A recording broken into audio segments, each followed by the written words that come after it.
नमस्कार, मेरा नाम सुरजीत है और मैं पिछले 5 वर्षों से केमिस्ट्री पढ़ा रहा हूँ। आज हमारे पास ये जम्मू कश्मीर बोर्ड के टॉपर्स हैं।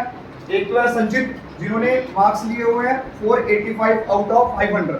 केमिस्ट्री में इनके मार्क्स हैं 68 आउट ऑफ 70। और ये है अरुण कुमार, ये इनके मार्क्स आए हैं 480 आउट ऑफ 500। तो इन्होंने केमिस्ट्री में कितने लिए हुए हैं? कितने लिए हैं भाई? 70 आउट ऑफ 70। मतलब 11वीं में भी 70 आउट ऑफ 70 और मतलब 12वीं में भी 70 आउट ऑफ 70। तो आज हम इन दोनों के बारे में पूछेंगे कि किस प्रकार से इनकी स्ट्रैटेजी क्या रही और आपके लिए क्या लेसन है, वो सारी चीजें हम देखेंगे। किस प्रकार से फिजिक्स को तैयार करना है, केमिस्ट्री को तैयार करना है और बायोलॉजी को तैयार करना है। सबसे पहले संजीत जी, आपको बड़ी बड़ी मुबारकियां भाई, ठीक है ना? ठीक है ना? बहुत बहुत आपको आपके घर वालों को सभी को बड़ी बड़ी मुबारकें। तो हम संजीत से पहला सवाल पूछते हैं भाई कि संजीत बताइए भाई, आपकी क्या स्ट्रैटेजी रही, कितने सारे मार्क्स लेंगे? ये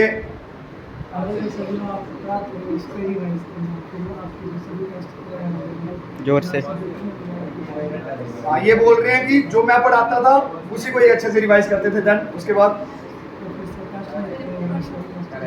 टेस्ट जो लेते थे वही टेस्ट आपको सभी को याद अच्छे से याद करके आना है। देन उसके बाद गलतियां वगैरह जो होंगी उनको आपने वो अच्छे से देखना है, घर पे जाके देखना है कि कौन कौन सी मिस्टेक्स हुई। तो क्या क्या पता लगा भाई? पहला पॉइंट क्या है? पहले क्या करना है भाई? जो पढ़ाया हुआ है वो अच्छे से पढ़ना है, एक एक पॉइंट एक एक लाइन को अच्छे से रीड करना है। देन उसके बाद क्या? उसके बाद क्या करना है? आपको गलतियां वगैरह देखनी है, घर पे एनालिसिस करनी है उसकी कौन कौन सी गलतियां हुई, ठीक है ना? उसके बाद ये चीज बताइए कि केमिस्ट्री तो ऐसे तैयार होगी, फिजिक्स और बायोलॉजी कैसे पढ़ते हैं, कि किस प्रकार से वो बार बार मतलब क्या चीज है? एक बार कॉन्सेप्ट जब सीख लिया उसके बाद बार बार आपको रिवाइज करना है, बार बार रिपीटेडली रिवीजन करनी है।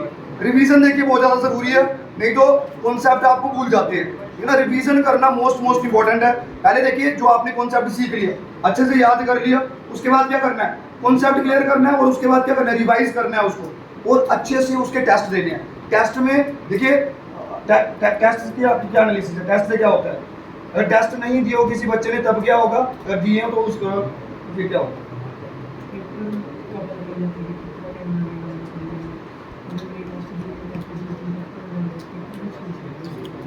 तो मतलब इनका कहना है कि अगर टेस्ट दिया होगा आपको पता लग जाता है कि किस प्रकार से मतलब टाइम मैनेजमेंट हो जाता है। अगर आपने कभी टेस्ट दिए ही नहीं होंगे तो पेपर में आपके क्वेश्चंस कुछ रह जाएंगे, कर ही नहीं पाओगे, ठीक है ना? इस प्रकार से तो इन सभी के लिए क्या लेसन है? हाँ जी, हाँ, ये देखिए इनका यही कहना है कि भाई देखिए इधर आइए, ट्यूशन पढ़िए, ठीक है ना? बाकी कोई चक्कर नहीं है, हमें फॉलो करिए, आपके पूरे पूरे नंबर आ जाने भाई, ठीक है ना? ये इनका दिल से बोल रहे हो, झूठ बोल रहे हो भाई? ये बोलिए भाई, दिल से बोल रहे हैं भाई, कोई चक्कर नहीं है, कोई फोर्स नहीं है, ठीक है ना? अपनी मर्जी से बोल रहे हैं। इधर आइए और पूरे पूरे मार्क्स लीजिए, ठीक है ना? चलिए अब अरुण कुमार को पूछते हैं। अरुण कुमार के लिए पहले सबसे पहले क्लैपिंग करिए सारे।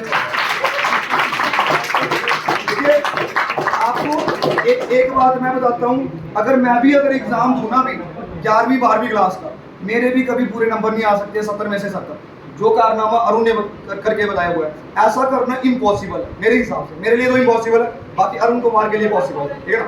तो 70 में से 70 नंबर देखिए 11वीं में भी लेना और 12वीं में भी लेना। और खासकर सीबीएसई बोर्ड नहीं है भाई, जम्मू कश्मीर बोर्ड। जम्मू कश्मीर बोर्ड में पूरे नंबर देते ही नहीं है भाई। मैथ में मिल जाते हैं भाई, केमिस्ट्री फिजिक्स में भी कभी कभी मिल जाते हैं, बायोलॉजी और केमिस्ट्री में लेना थोड़ा कठिन होता है, ठीक है ना? तो ये इन्होंने वो करके दिखाया। सबसे पहले अरुण जी आपको बड़ी बड़ी मुबारकें, ठीक है ना? तो सबसे पहले अरुण कुमार जी स्ट्रैटेजी बताइए कि किस प्रकार से आपने तैयारी करी, जोर से बताना। सबसे पहले रेगुलर ट्यूशन में रहो, सारी क्लासें अटेंड करो, अच्छे से समझो, जो भी अगर कोई डाउट हो तो सर को पूछो। और फिर उसके बाद जब सब समझ में आ गया उसके बाद जितनी टाइम रिवीजन हो सके रिवीजन करते रहो और साथ में टेस्ट सारे दिया करो। टेस्ट कभी भी मिस नहीं करने हैं, उससे आपकी परफॉर्मेंस पता चलती है और जो भी गलतियाँ होती हैं गलतियों से सीखो। ठीक है, तो ये आपकी स्ट्रैटेजी रही। और मेरे को एक चीज बताइए, हमने आपकी किस प्रकार से सहायता की? हमारा जो भी परिणाम निकला इसमें सर का बहुत बड़ा योगदान रहा है। सर ने हमें बहुत अच्छे से मेहनत करवाई है। सर पहले हमारे कंसेप्ट क्लियर करते थे और उसके बाद वीकली हर संडे को टेस्ट लेते थे और जब टॉपिक वाइज टेस्ट कंप्लीट हो जाते थे फिर वो पूरे चैप्टर के टेस्ट लेके हमें अच्छे से प्रिपरेशन के बाद। ठीक है, और एक और चीज़ बताइए, इन सभी के लिए क्या लेसन है कि ये आगे के लिए क्या करें? और अभी देखिए कुछ बच्चे जो जैसे कुछ बच्चे जब मैं टेस्ट लेता हूँ तो कुछ बच्चे टेस्ट नहीं देते हैं। आपको जैसे जब इनके टेस्ट लेता था उनके, तो ये देखिए टेस्ट में भी क्या करता था ना अरुण, इसके हमेशा टॉप में नंबर आते थे। जैसे फॉर एग्जांपल 40 मार्क्स में से कितने आएंगे, 40 में से कभी 39 आगे, 40 आगे, तो पेपर में भी तो ऐसा ही होना था, ठीक है ना। तो वही चीज़ है कि आपको टेस्ट से आपको पता लग जाता है। जैसे कुछ बच्चे क्या करते हैं, टेस्ट को मिस कर देते हैं, वो मिस करते हैं ना, वो सोचते हैं कि मेरे से अभी तैयार नहीं हुआ है, उनके समझो 40 में से 20 मार्क्स आ गए, 20 मार्क्स आ गए तो क्या हो गया, पेपर में भी उतने ही आने हैं। पेपर में कौन सी शक्तियाँ थोड़ी ना आ जानी है भाई, पेपर में भी उतने ही आएंगे। इसलिए टेस्ट को मिस मत करो, आपको समय में आपका सिलेबस कंप्लीट करने में मदद मिलेगी। जैसे हमारा टाइमली सिलेबस कंप्लीट हो जाएगा, टेस्ट भी हमने लेने हैं, इस प्रकार से आपको बड़ी मदद मिलेगी। इसलिए कभी भी टेस्ट को मिस मत करिए, टेस्ट मोस्ट इंपॉर्टेंट है, लेकिन टेस्ट को मिस कभी भी नहीं करना है, ठीक है। और बताइए, और बाकी यही है कि टेस्ट हमें देने चाहिए, सिर्फ कंसेप्ट क्लियर करके कभी भी ये नहीं समझना है कि मुझे अभी सब समझ में आ गया तो मेरे अच्छे नंबर आ जाएंगे। जब तक आप टेस्ट नहीं दोगे तो तब तक आपको अपनी परफॉर्मेंस पता नहीं चलेगी। और एक और चीज़, जैसे अभी ये साथ साथ तैयारी कर रहे हैं, अभी जेके बोस की तैयारी कर रहे हैं, जो तेज बच्चे होंगे वो आगे भी नीट वगैरह करना चाहते होंगे, तो आप क्या चाहते हो, मतलब ये कैसे नीट को साथ साथ करें?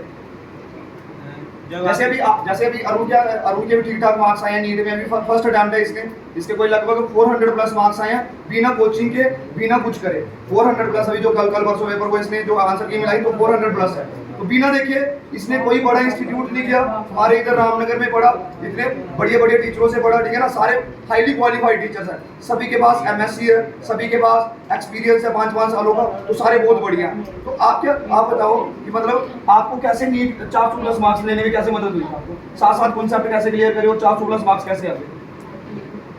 जो नीट का सिलेबस है और जो जेके बोस का सिलेबस है, सिलेबस तो सेम ही है, बस यहाँ पे जब आपके सारे कंसेप्ट क्लियर हो जाते हैं उसके बाद आपको PYQs लगाने हैं और जितनी क्वेश्चन प्रैक्टिस हो सके क्वेश्चन प्रैक्टिस करनी है, बस आराम से हो जाएगा।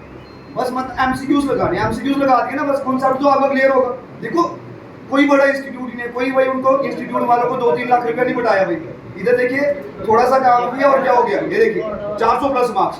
और खुद बताओ, मेरे को भरोसा है कि अगर ऐसी मेहनत करी उन्होंने, अगर अगले साल पक्का क्वालिफाई हो जाता है, ऐसे पॉसिबिलिटी ठीक ठाक है, बट अभी डिपेंड करता है नहीं, अगर कंसिस्टेंसी ऐसी रही, और उनको ही बताओ अगर कंसिस्टेंसी रखेगा और उनकी नहीं रखेगा, बट अगर रखी, खुद बताओ, अगर बिना 11वीं 12वीं के साथ रहते रहते नीट में अगर 400 प्लस मार्क्स लेंगे, तो आपको नहीं लगता कि अगले साल अरुण के 600 प्लस आ जाएंगे? और आपने अरुण के साथ अरुण के पास इलाज करवाने आना है आपको, क्या भाई, क्या जब ये डॉक्टर बन जाएगा तो लाए के मारे जाना है ना, तो ठीक है ना। तो बस ऐसे ही करना है, और कुछ बताइए, ठीक है ना। और बाकी खुश हो ना, खुश रहिए भाई।